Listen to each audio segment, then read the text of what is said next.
l'Institut Hamim, en partenariat avec Désert et Montagne Maroc, propose une retraite itinérante en compagnie de Hamdi Ben Aissa, au sud de l'immense chaîne des montagnes de l'Atlas, les oasis de Ouarzazate et le long de la vallée du Dra, ainsi qu'une traversée au cœur du désert de Chgaga.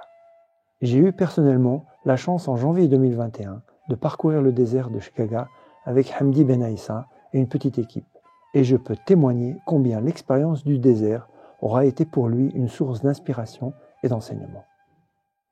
Le désert, par son étendue et sa profondeur, a ainsi été de tout temps l'espace propice à la quête de soi et à l'ouverture vers ce qui nous dépasse, vers l'absolu.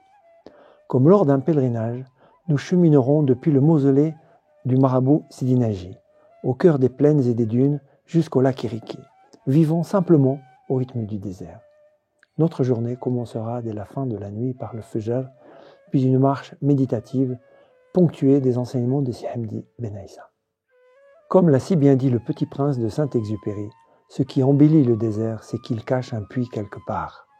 Un puits, ou bien une oasis, symbole de source pour la conscience, de bienfait et de croissance. Tout concourt à nous inviter à découvrir les hauts lieux de l'âme pour alors s'envoler vers le monde de l'esprit.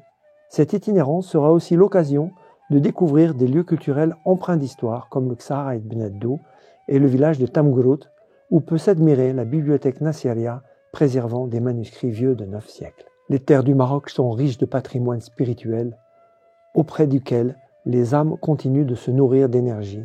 Les mausolées, tels ceux de Sidi Naji, Nassiri ou les 7 saints de Marrakech, seront l'occasion de méditer sur l'héritage laissé par ces pieux prédécesseurs soufis qui ont pu inspirer leurs contemporains, mais aussi les générations suivantes et à venir.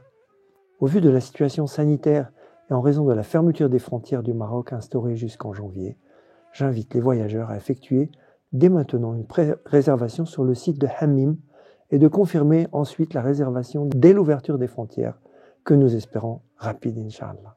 Pour votre billet d'avion, il faudra le réserver dès l'ouverture des ventes avec l'option modification et remboursement. Nous restons très sereins sur l'ouverture prochaine des frontières dès le début février. Prenez soin de vous et de vos proches. Meilleurs vœux de paix, de joie, de santé pour cette nouvelle année 2022, Inch'Allah.